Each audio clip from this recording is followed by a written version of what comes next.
Shalom, selamat malam. Renungan malam Sabda Bina Umat Kamis 1 Desember 2022.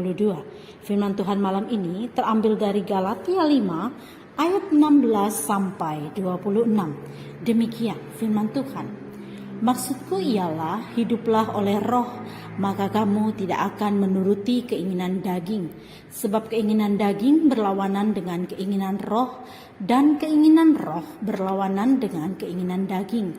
Karena keduanya bertentangan, sehingga kamu setiap kali tidak melakukan apa yang kamu kehendaki. Akan tetapi jikalau kamu memberi dirimu dipimpin oleh roh, maka kamu tidak hidup di bawah hukum Taurat. Perbuatan daging telah nyata, yaitu percabulan, kecemaran, hawa nafsu, penyembahan berhala, sihir, perseteruan, perselisihan, iri hati, amarah, kepentingan diri sendiri, percideraan, roh pemecah, kedengkian, kemabukan, pesta pora, dan sebagainya. Terhadap semuanya itu kuperingatkan kamu, seperti yang telah kubuat dahulu, bahwa barang siapa melakukan hal-hal yang demikian, ia tidak akan mendapat bagian dalam kerajaan Allah.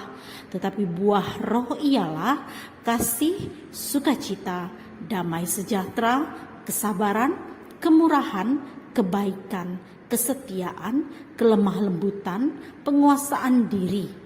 Tidak ada hukum yang menentang hal-hal itu.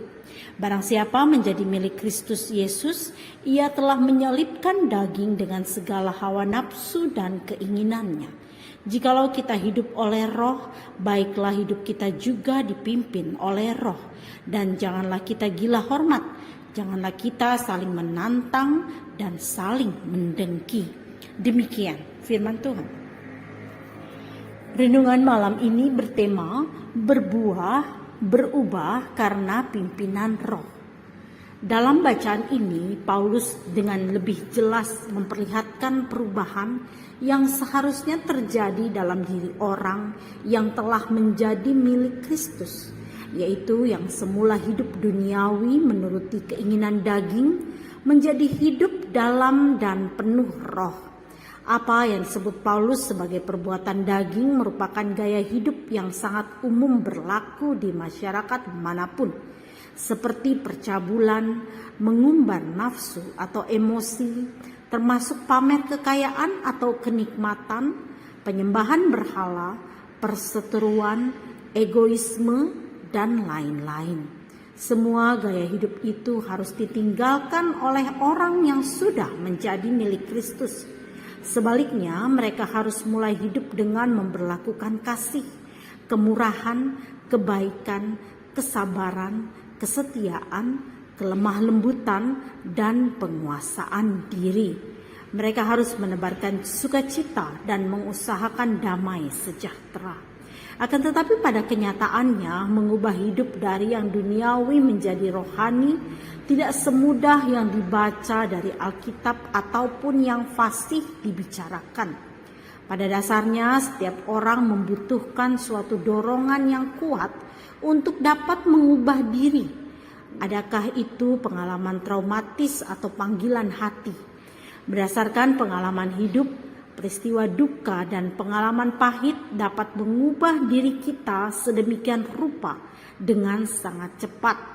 Adakah terkait karakter, cara berpikir, cara berperilaku, bersikap, dan lain-lain. Bagaimanapun juga, perubahan yang dihasilkan oleh pengalaman traumatis tetap akan meninggalkan jejak kepahitan, bahkan dendam. Karena itu jika kita berubah, baiklah karena kita mengikuti panggilan roh di dalam hati. Jika status kita sebagai milik Kristus mengandung konsekuensi bahwa kita harus hidup dipimpin roh, maka hendaknya perubahan itu terjadi berdasarkan kesadaran, panggilan bahwa kehidupan duniawi sudah tidak lagi pas dengan status kita sebagai milik Kristus. Kita tidak mungkin nyaman hidup dengan dua wajah yang bertolak belakang, karena hal itu tidak baik. Doa malam ini, Ya Tuhan, yakinkanlah kami untuk hidup berdasarkan panggilan-Mu, supaya keseharian kami pun berjalan sesuai kehendak-Mu. Amin. Demikian renungan malam ini. Selamat beristirahat. Tuhan Yesus memberkati.